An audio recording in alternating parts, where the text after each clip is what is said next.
This is a week that all stakeholders in education globally take stock and make advocacy to ensure that the education goals are attained. Education for all goals came and went. Millennium Development Goals came and went. And the progress towards those was not limited. That is why we came up with Sustainable Development Goals. The Global Action Week has been used as the vehicle to remind states of their obligation to finance education. So if the government fails to provide adequate financing for education, then we are not going to meet Sustainable Development Goals come 2030. Vabereki vedu vane matambudziko ekuti havasi kukwanisa kuwana zvinhu zvinovabatsira kuti vawane mari tokwanisa kubhadhira vana vechikoro. Zvakare kune new curriculum iri kutaurwa yakauya ichitengai mabhuks panga pasina maresources akakwana. Asi kubudikidza nekuti hatikwanisa kuwana mari yechikoro yakakwana, hatigona kutenga mabhuku iwawo nenguva. Tinokwanisa kutenga apo neapo pamwe rimwe pasubject imwe chete. We started with the one block, this block. So taidzidza tichiti vamwe vakafesa uku, vamwe vakafesa uku. Form 1, Form 2, Form 3, Form 4. Saka nenguva nekufamba kwenguva zvakaita nguva vabereki vakapleasure vakati tokwanisa kugadzira zvidhina tikavakirwa this block tikabatsirwa neSIG. Saka tagadzirwa this block, maform 1 anonge ari maform 2 ari maform 3 ari maform 4 ari but hatisi able kunyorera panapa mazimsek edu cause hapana library plus futi zvinonetsa kuti tichinyora vamwe vedu futi noise. Saka tinoenda kunonzi kuMount Dema ndokwatinonyorera.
Kugamuchirai Guest of Honor kudunhu reManicaland.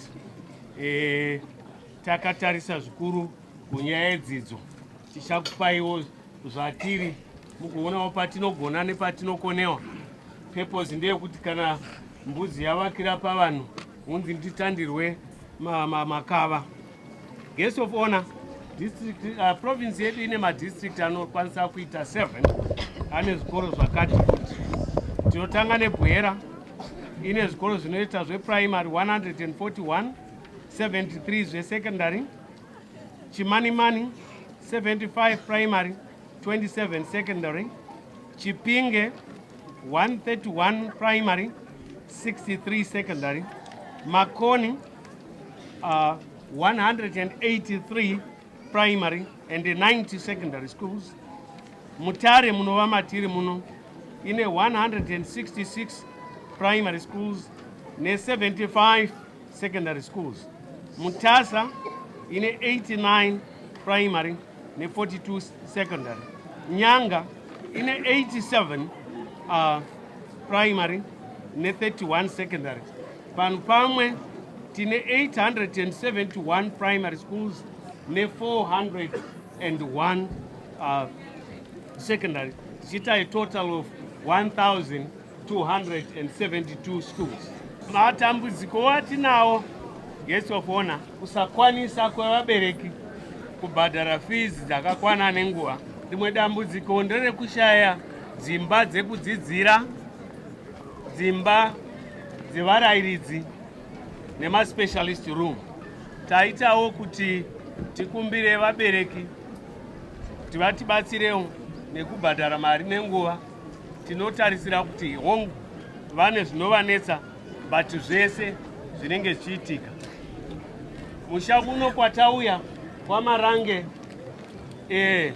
nzvimbo mamauya makati vanhu vakati sudurukei zvikuru, population iri scattered, vana vanofamba nzendo dzakati rebei. But ndinoda kudavira kuti vabereki vekuno vazviona kuti vana vavo vaenda kure, vakashinga tikakwanisa kuvaka mablocks amataona aya.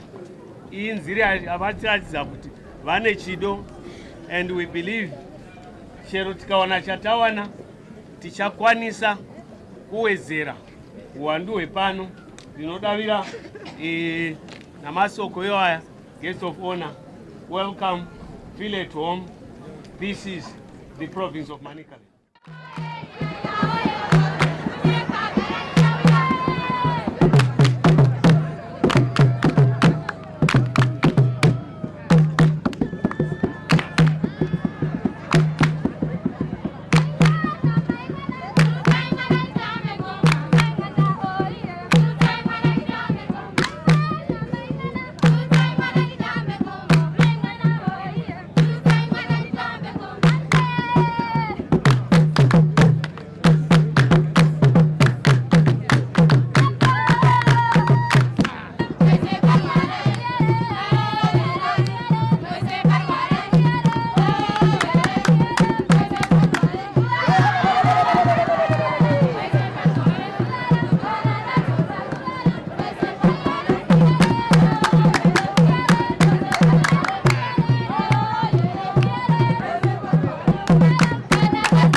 Kwakaita musangano mukuru wenyika dzepasi pese kutanga kwegore wainzi Financing Conference for Education.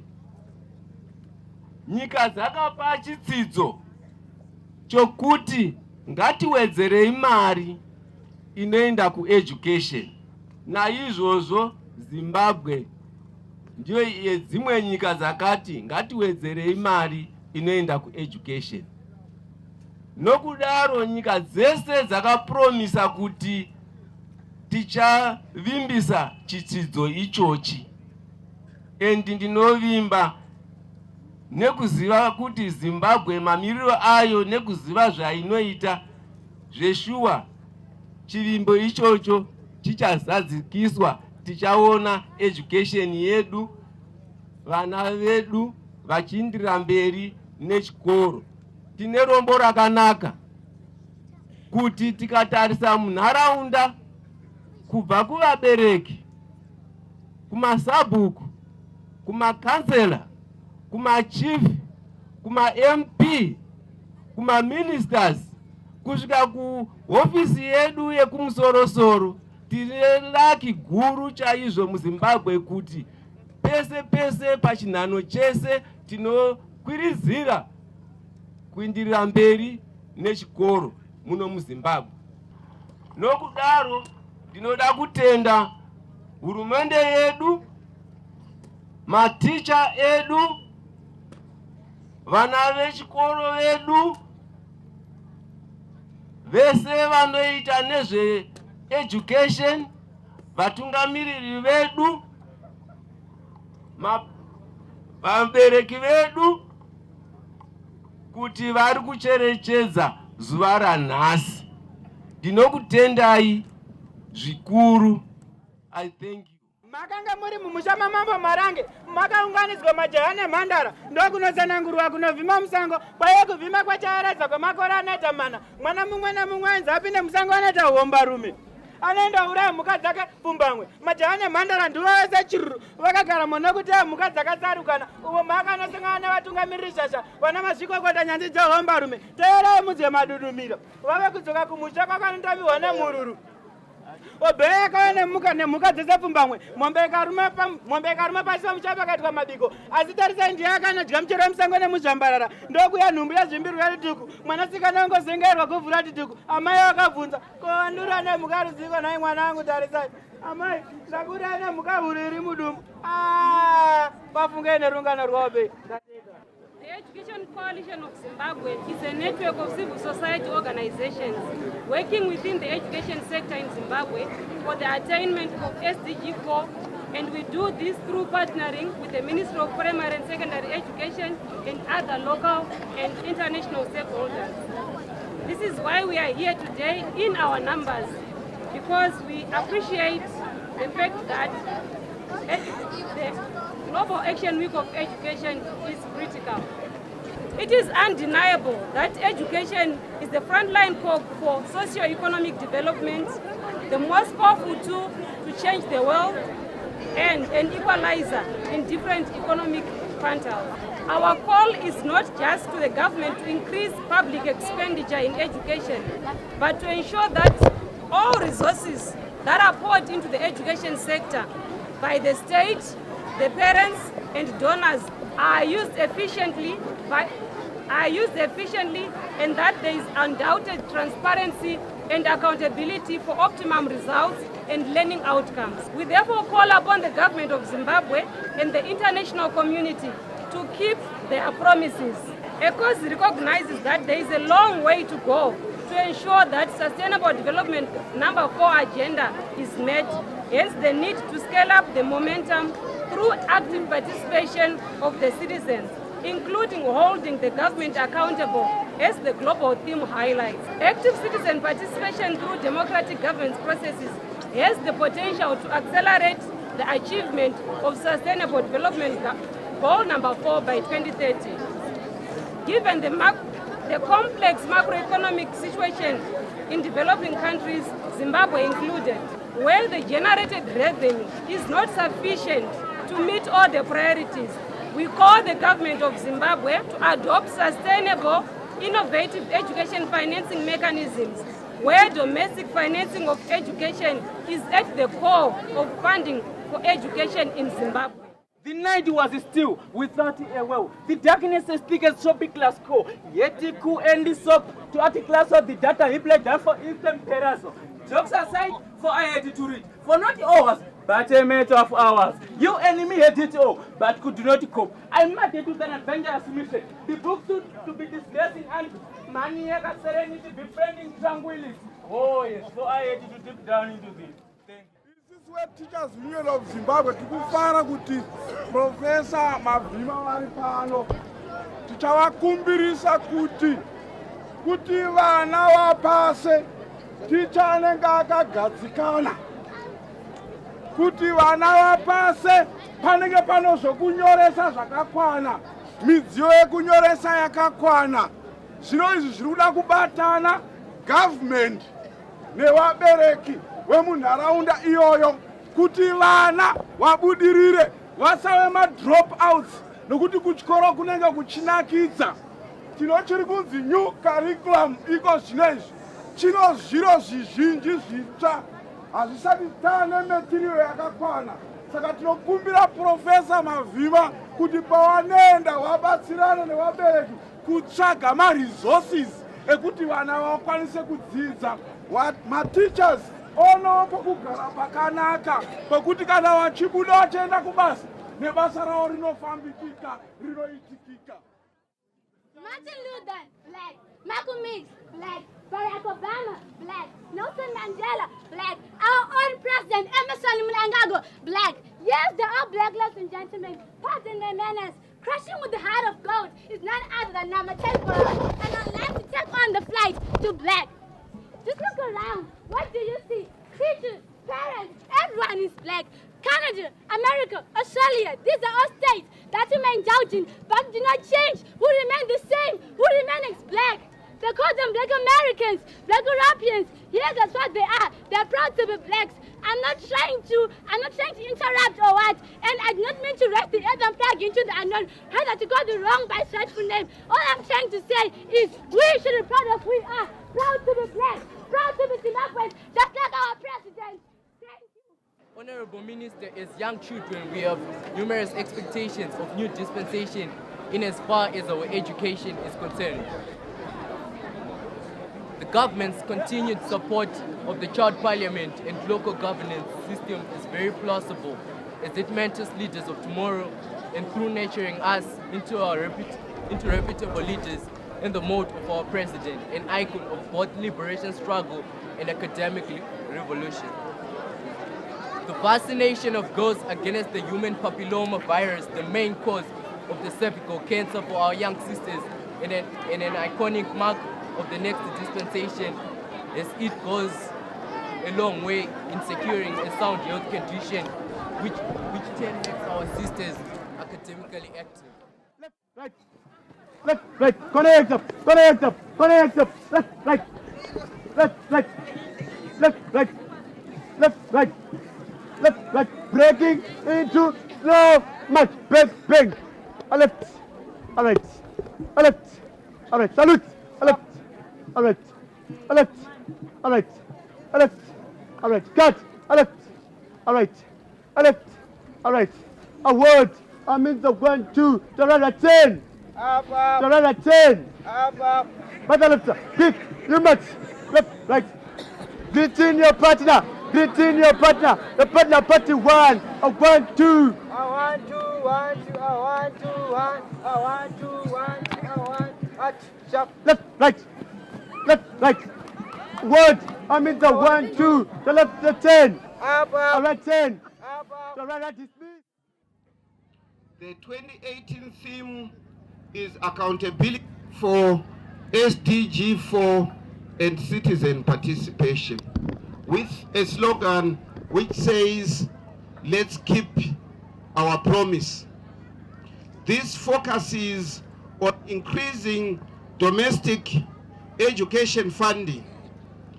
This reminds us as government, as donor agencies, as civil society organizations, and international organizations to fulfill the pledge that was made during the 2018 Global Partnership Education Conference in Dakar, Senegal. It also reminds all citizens to fulfill their mandates in financing education for the attainment of SDG 4 and national education objectives. Zvinoreva zvakare kuti vabereki tiri kuti ngatitsvagei zvese zvatinokwanisa kuti tibhadharire vana mari dzezvikoro, zvikoro zvivakwe, zvinoshandiswa muzvikoro nevarayiridzi zvivepo kuitira kuti vana vafunde zvakanaka. Week rino reGawe, Global Action Week for Education, iwiki rekuti tifunge nezvekugadzirisa kuti vana vawane pekufundira pakanaka, maticha edu awane pekugara pakanaka, maticha edu awane mari dzinoenderana nekufunda kwavakaita, uye kuti vave neupenyu huri pamusoro kuti vagofundisa pfungwa dzakadzikama. Iwiki ratinoreflecta kuti toita sei senyika, toita sei sedunhu muno muAfrica, toita sei sepasi rose kuitira kuti tive nequality education. I must commend both our education ministries for program activities lined up during the first 100 days. My government will work to restore our national pride in education through linking education theory to skills, building a knowledge-based economy through presidential scholarship support, education bursaries, loans to students at local institutions of higher learning, construction of schools in all new resettlement areas acquired under the National Land Reform Program. Ensure there is a school within every 5-kilometer radius and every 2-kilometer radius for the infant module. Nyaya dzekushayikwa kwemabhuku nezvimwe zvekushandisa muzvikoro takainzwa nyaya iyoyo, tikabva taloncha program yatichati kana yapera panenge paine 9 million yekuti tiise mabhuku akafanira muzvikoro zvese. Takati zvikoro zvatinotanga nazvo zvikoro zvekumaruwa zvisina mari yakawanda yekuti vatenge mabhuku avo nezvimwe vega, saka takaloncha program iyoyo. Ndanzwa kuti pano mabhuku haasati asvika, which means kuti muManicaland zvikoro zvakawanda hasati zvawana mabhuku. Asi ndataska Provincial Education Director wedu Vashumba kuti vatarise kuti mabhuku eManicaland apapi, paite distribution yemabhuku iyayo. Tiri kupa mabhuku kubva ku-ECD kusvika ku-grade 3 ku-primary school, then ku-secondary school tine mabhuku anofanira kuvepo kubva ku-form 1 kusvika ku-form 6. Tine program iyo yatakaitisa ye-form 5 ne-form 6 mari yakaiswa kuzvikoro already. The Ministry of Primary and Secondary Education in particular embarked on curriculum reforms that witnessed marked departure from the curriculum that Zimbabwe learners experienced for the past 3.5 decades. The former curriculum we had for years had been criticized for being too academic, allowing learners to exit the education system without practical skills, life skills, and cultural identity. The decision to develop a new curriculum framework was made in the context of the government's focus on preparing Zimbabwean learners for the 21st century. The financing of education is essential for the successful implementation of education programs. And it is important that we have a multi-pronged approach. In this context of tremendous socio-economic difficulties, the government continues to maintain its budget allocation a high level of priority for education. It has ensured that education receives the highest vote in the national budget as a way to affirm the government's commitment to financing and providing education.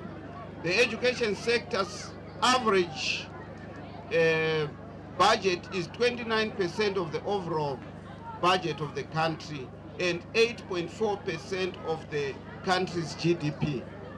This is quite high when the country is compared with its neighbors in SADC region or with most of African countries. I want to commend the education fraternity in Zimbabwe and our local and international partners for the support that the education system has received.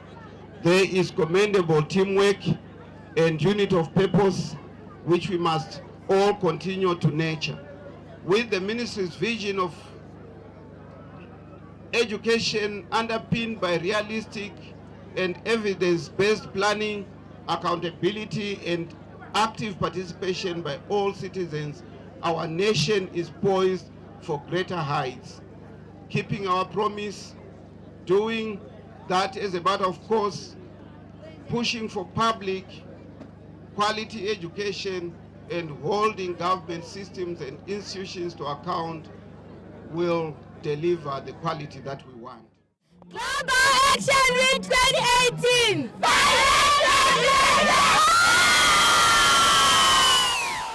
The unique thing about this year's Global Action Week is that we were trying to encourage government to ensure that it grows the economy, it ends harmful tax practices, it deals with illicit financial flows, And also in communities like Marange here where you have diamonds, you want to see the extractives benefiting the communities in terms of developing the social services like the schools, the clinics, the hospitals. So this is our encouragement to government to say we should look at domestic financing, given that as a country, Zimbabwe, we are blessed with natural resources. I would want to say education, just like any other sector, for example, health sector. If there is an issue within the health sector, it's taken as an emergency. Education may not seem to be in an emergency now, but it also has to be considered as an emergency, and funds has to be channeled like the same way funds are channeled for health, etc. And we need to have a fund that can fund even generations after the present generation. Tiite mabasa emaoko haana anotenga. Togona kana kuruka mabhasikiti. Munhu unotenga bhasikiti ogona kuuya neshuga. Ini ndiri kubhadhara mwana wechikoro. Saka mari haisi kubuda. Zvoitwa sei? Taikumbira kuti tione kuti dei zvatinenge tine mubato wemaoko muno mubosha medu muno mabhasikiti iwoyo. Tione vanotenga mabhasikiti acho. Tione kusimudzira vana vedu. Zvakare kana vakarima munda medu hamusina hazvisi kuibva. Saka matambudziko ari kubva azobata vana kuchikoro zvakanyanya. Kweta zvakare mabasa chaicho vana vazhinji vakangogara munharaunda. Zvinova zviri kuzoafekta vana vedu vashaya mari yechikoro. Saka muzvikoro tiri kuzosangana nemachallenges akakura ekuti hatikwanisi kuti chikoro chedu chizosimuka chienderere mberi kubuza kuti tinomira nemari dzinenge dzabhadharwa nevana. Kuchikoro tiri kudzingiwe mari yesikuru. Tikadzingwa tinoende kumba abereki otsvakawo mari nepaanogona asi arungoishaya noti mhuri tina takawanda. $40 school fees kuMount Dam. Vabereki vazhinji vari kushaya mabasa ekuti vaite kuti vana vaone kuenda kuchikoro. Saka vari kusira vana panzira vasina kupedza chikoro, usitomboziya kana dhoo rechikoro. Saka ndachikumbirawo kuti munge pana vanobatsira vana vanotambudzika kuti vanga vachionekwa vachienda kuchikoro. Kune ma-early marriages. Vana vadiki vari kurumidza kuroorwa vasati vasvika pazera rekuti varoorwe.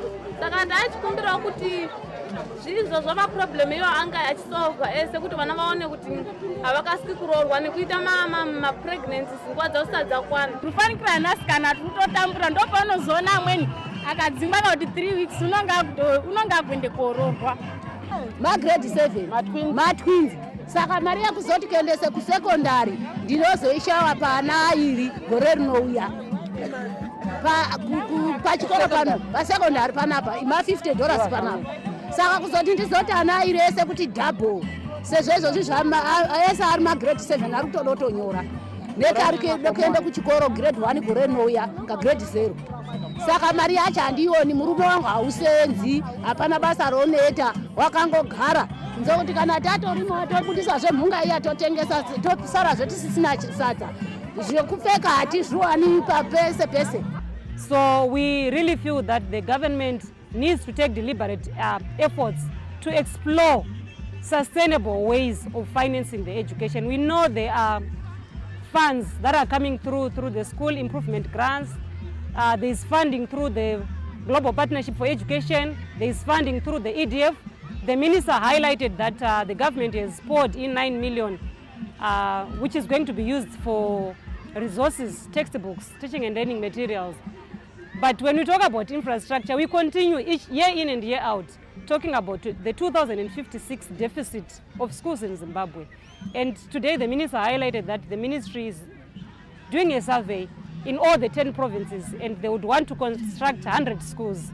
And looking at the deficit of 2056 and the target to construct 100, it's a long way to go. And besides putting new infrastructure, we also expect the government to maintain the existing infrastructure. We also expect the government to put funding into the teachers themselves, not only in terms of their salaries, but in terms of their capacity, developing their capacities around the areas of ICT, around the areas of the pedagogy for teaching the new curriculum. And we also expect the government to finance the IT innovation and regime. We are also calling to action companies. We believe that companies have a big role to play in terms of supporting the education in Zimbabwe, be it through construction, be it through provision of services that are required for children to be in school. Looking at this community, it's a community rich already in natural resources, and Zimbabwe as a nation, we have platinum, we have nickel, we have gold, we have all those resources. I'm sure if we are to come up with a clear strategy on how we can harness the natural resources that we have as a nation, it would go a long way in terms of ensuring that we provide school infrastructure that is adequate, friendly, user-friendly, and that is able to ensure that our children access quality education as we so desire.